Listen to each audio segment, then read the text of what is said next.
Hi my dear students, welcome back to my YouTube channel Murali కొండ. ఈరోజు మనం మన ఛానల్ నందు వేసవి సెలవుల్లో విద్యార్థులందరూ కూడా వి లవ్ రీడింగ్ అనే కార్యక్రమంలో భాగంగా కొన్ని పుస్తకాలు అనేవి చదవాలి. చదువు మీద మనకి శ్రద్ధ అనేది పెంచుకోవాలి. ప్రతి విద్యార్థి కూడా చదువు మీద ఇష్టంతో చదువుకుంటే మీరు జీవితంలో ముందుకు రాణించగలరు. మీరు విద్యార్థిగా చేయవలసింది విద్యార్జన, అంటే విద్యాన్ని మీరు సంపాదించుకోవాలి. కాబట్టి మీ తల్లిదండ్రులు మిమ్మల్ని చదివిస్తున్నారు కాబట్టి మీ వంతుగా మీరు వీలైనన్ని పుస్తకాలు అనేవి ఈ యొక్క వి లవ్ రీడింగ్లో భాగంగా చదువుకొని మంచి విజ్ఞానాన్ని మీరు పొందాలని మనస్ఫూర్తిగా నేను కోరుకుంటూ, నా వంతుగా నేను మీకు కనీసం చదవటం కన్నా కొంత సమయం కేటాయించుకొని కొందరు మహానుభావుల జీవితాల గురించి, జీవిత చరిత్రల గురించి మీరు తెలుసుకుంటారు అనే ఉద్దేశంతో ఈ వీడియోలో ఈరోజు సార్ సివి రామన్ గారి గురించి, ఆయన జీవితం గురించి, ఆయన ఏ విధంగా అభివృద్ధి సాధించాడు అంత గొప్ప వ్యక్తిగా అనేది మనం ఈరోజు తెలుసుకుందాం.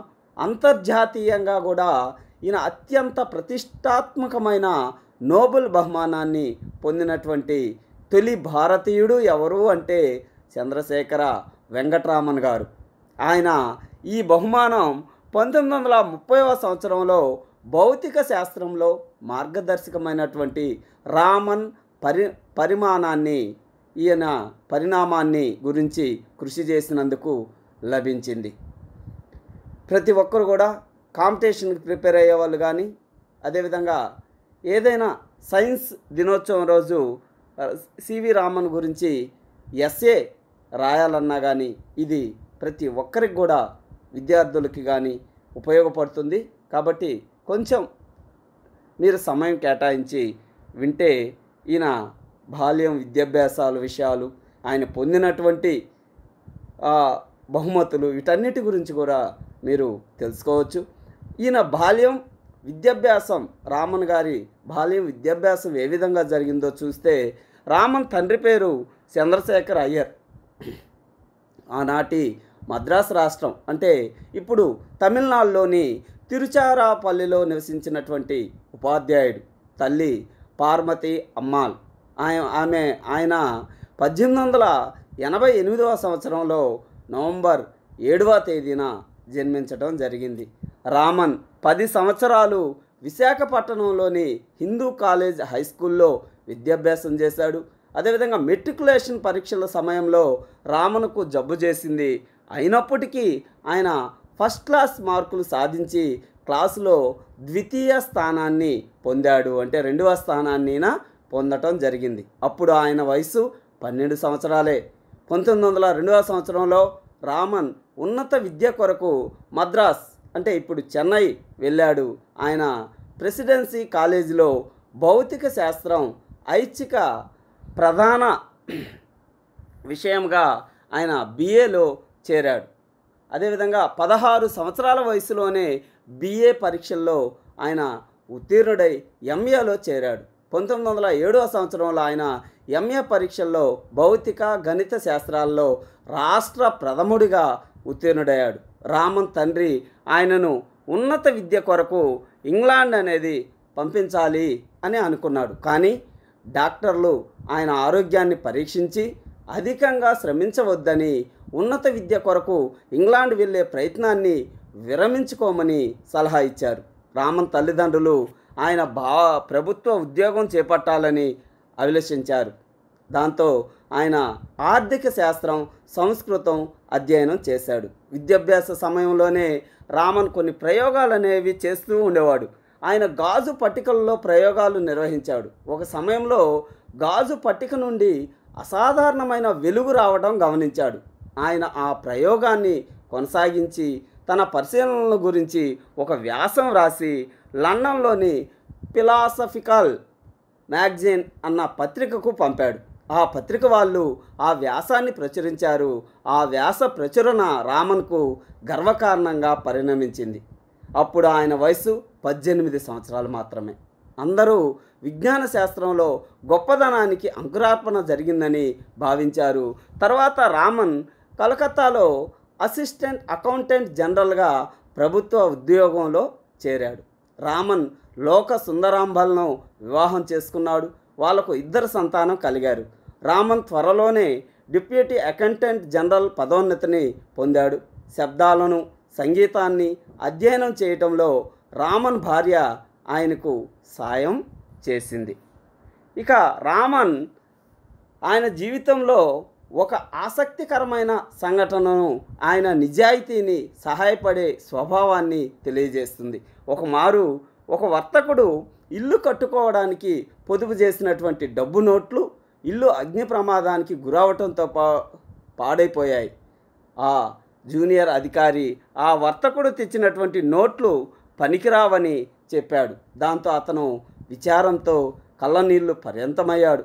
రామన్ ఆ నోట్లను పరిశీలించి బాగున్నట్లు గమనించి ఆ విషయం వర్తకునికి చెప్పి పాడైన నోట్లకు బదులు కొత్త నోట్లు ఇప్పించాడు. దానివల్ల ఆ వర్తకుడు అమితంగా ఆనందపడి మరుసటి రోజు కృతజ్ఞతాపూర్వకంగా 3000 రూపాయలు ఓ కవర్లో పెట్టి రామన్కు పంపించాడు. రామన్ ఆ వర్తకుని పిలిపించి అతనికి ఆ డబ్బు తిరిగి ఇస్తూ, నేను నా కర్తవ్యాన్ని నిర్వహించాను, దానిలో ప్రత్యేకత ఏమీ లేదు అన్నాడు. విజ్ఞాన శాస్త్రం పట్ల అభిరుచిని పెంపొందించేందుకు భారతీయ సంఘం అనేది ఉండేది. తీరిక సమయంలో రామన్ ఆ సంఘానికి వెళ్ళి విజ్ఞాన శాస్త్ర పరిశోధనలు అనేవి నిర్వహించేవాడు. ఆ తర్వాత రామన్ కేంద్ర ప్రభుత్వ ఉద్యోగాన్ని వదిలి కలకత్తా విశ్వవిద్యాలయంలో ప్రభుత్వ ఉద్యోగంలో లభించేటువంటి జీతం కంటే తక్కువ జీతం లభించే భౌతిక శాస్త్ర విభాగంలోని పలిత్ చైర్ ఉద్యోగాన్ని ఆయన చేపట్టాడు. 1907వ సంవత్సరంలో ఆయన కలకత్తాలో విశ్వవిద్యాలయంలో భౌతిక శాస్త్ర ప్రొఫెసర్గా పదోన్నతి పొందాడు. ఓ విజ్ఞాన శాస్త్రవేత్త రామన్ త్యాగం ఆయనకు సంబంధించిన విజ్ఞాన దేవాలయంలో చాలామంది సత్య అన్వేషకులకు స్ఫూర్తినిస్తుంది అని వ్యాఖ్యానించాడు. కొంతమంది స్నేహితులతో కలిసి డాక్టర్ సివి రామన్ స్వంత కళాశాలను ప్రారంభించాడు.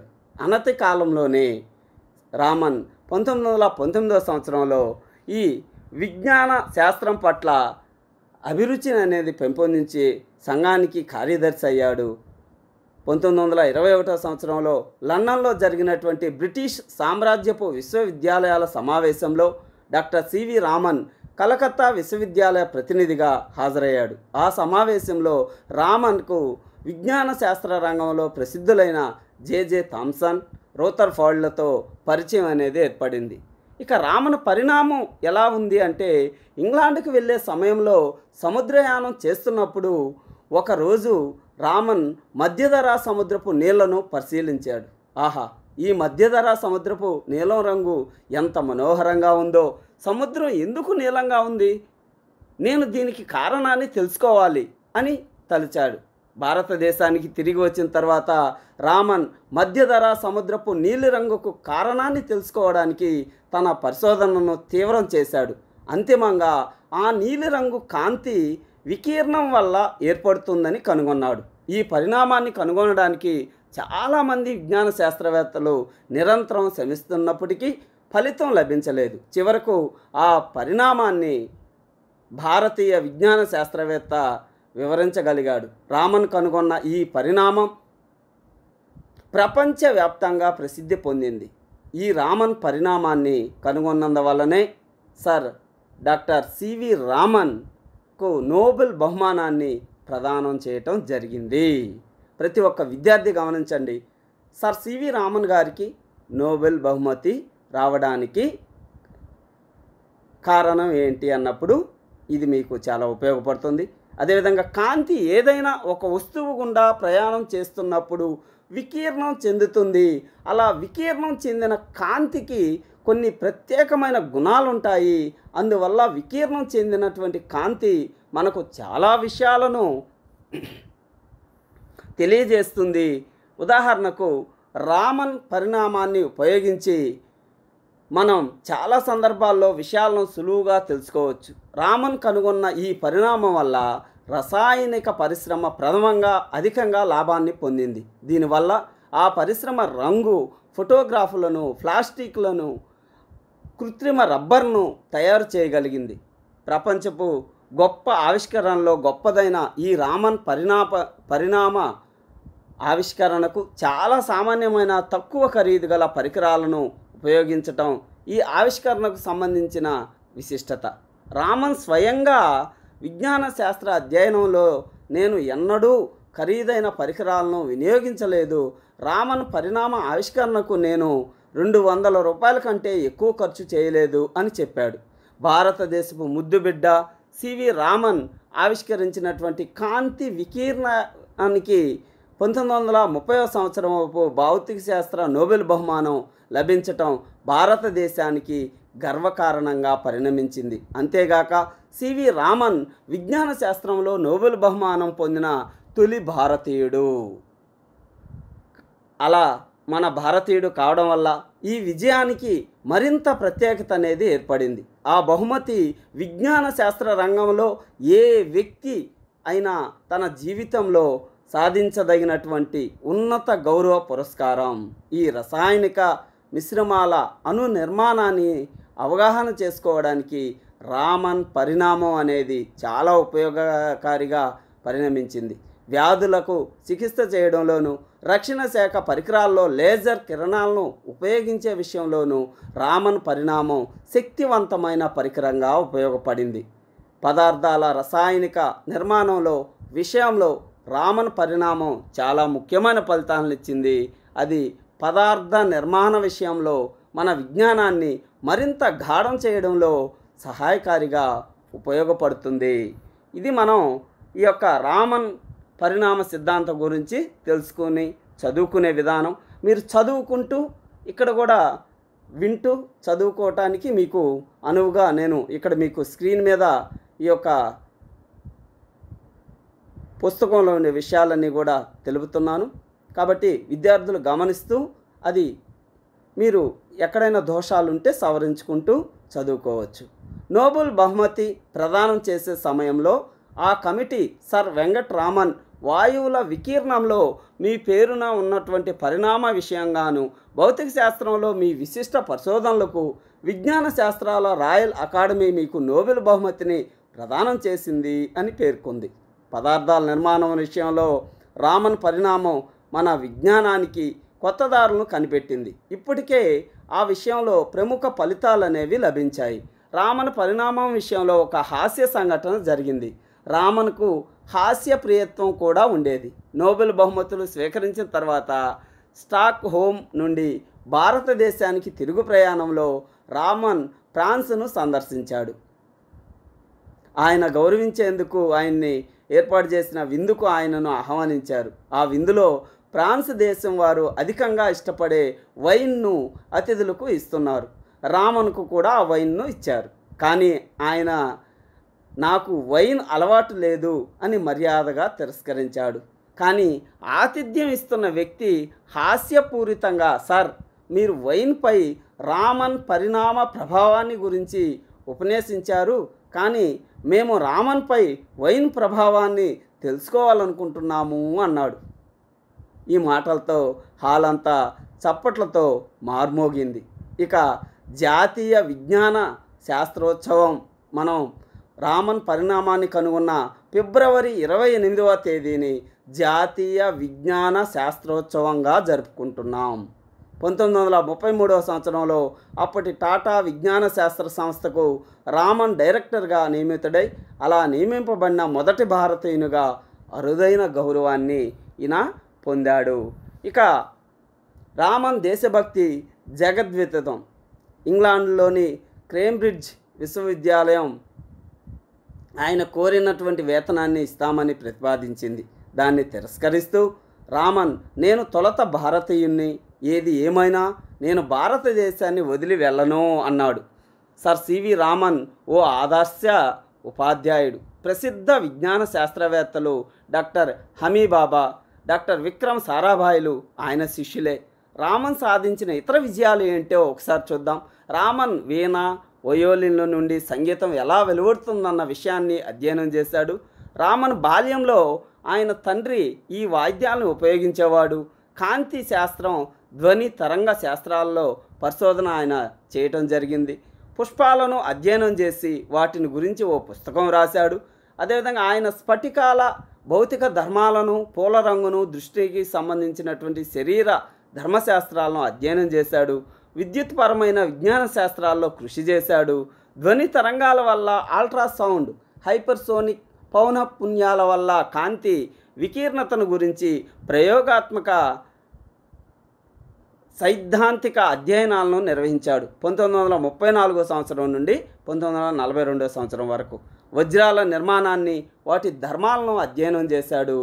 లాబ్రాడారైట్, ముత్యం లాంటి చంద్రకాంత శిలా స్ఫటికాలు, ముత్యాల లాంటి బహువర్ణ పదార్థాల నిర్మాణం, దృగ్విజ్ఞాన సంబంధమైనటువంటి ప్రవర్తనలను గురించి ఆయన అధ్యయనం చేయటం జరిగింది. ఇక సివి రామన్ గారికి జరిగిన సన్మానాలు ఏంటి అంటే, ఈయన రామన్కు భౌతిక శాస్త్రంలో నోబెల్ బహుమతి ప్రదానం జరిగింది. 1954లో భారత రత్న బిరుదు ప్రదానం చేయబడింది. 1924 లండన్లోని రాయల్ సొసైటీ విశిష్ట సభ్యత్వం, 1925లో రష్యన్ అకాడమీ ఆఫ్ సైన్సెస్ చే గౌరవించబడడం, 1924లో రాయల్ సొసైటీ విశిష్ట సభ్యునిగా ఎన్నిక, 1957 సంవత్సరంలో సోవియట్ యూనియన్ లెనిన్ పురస్కారం ప్రదానం, 1929 సంవత్సరంలో బ్రిటిష్ ప్రభుత్వం చే సర్ బిరుదు ప్రదానం, భారతీయ విజ్ఞాన శాస్త్రాల అకాడమీ పత్రికను ప్రారంభించడం, భారతీయ భౌతిక శాస్త్ర పత్రికను ప్రారంభించడం, 1948లో బెంగళూరులో రామన్ పరిశోధనా సంస్థను స్థాపించడం, కరెంట్ సైన్స్ అంటే వర్తమాన విజ్ఞాన శాస్త్రమును ప్రచురించేటువంటి కరెంట్ సైన్స్ అసోసియేషన్ అధ్యక్షునిగా వ్యవహరించడం, 1922లో తన రచన కాంతికి సంబంధమైన అణు వికీర్ణతను ప్రచురించడం, 1948లో భారత ప్రభుత్వం పరిశోధనా ప్రొఫెసర్ హోదాను కల్పించింది. ఈ గౌరవాన్ని పొందిన వారిలో ఈయన ప్రథముడు. 1970 సంవత్సరం నవంబర్ 7న డాక్టర్ సివి రామన్ హాస్పిటల్లో తన జన్మదినాన్ని జరుపుకున్నాడు. కానీ మరుసటి రోజు ఉదయం ఆయన మరణించాడు. సర్ సివి రామన్ మన భారతీయులందరూ గర్వించదగిన భారతమాత కిరీటంలోని ప్రకాశవంతమైనటువంటి రత్నం అని మనం చెప్పుకోవచ్చు. అలాంటి మన ప్రసిద్ధ భారతీయ శాస్త్రవేత్తల్లో సివి రామన్ గారు మనం చెప్పుకోవచ్చు ఒకరుగా. ఇది మై డియర్ స్టూడెంట్స్, మీ అందరికీ సివి రామన్ గారి గురించి, ఆయన జీవిత చరిత్ర గురించి విన్నందుకు, తెలుసుకున్నందుకు చాలా సంతోషంగా ఉంది. మీకు కొన్ని విషయాలు నేను అందించినందుకు మీ స్నేహితులకు కూడా మీరు తప్పకుండా ఈ విషయాలని షేర్ చేయండి. ఎందుకంటే మీకు జీవితంలో సైన్స్ డే రోజు మీకు వ్యాసరచన పోటీలు అనేవి పెట్టినప్పుడు ఈయన గురించి మీరు తెలుసుకుని ఉంటే చక్కగా మాట్లాడగలరు, వ్యాసం రాయగలరు అని మీకు ఈ వేసవి సెలవుల్లో మీకు అందిస్తున్నాను. Thank you. మీ మురళి. నచ్చితే లైక్ చేయటం మర్చిపోవద్దు, మీ స్నేహితులకి షేర్ చేయటం మర్చిపోవద్దు. Thank you.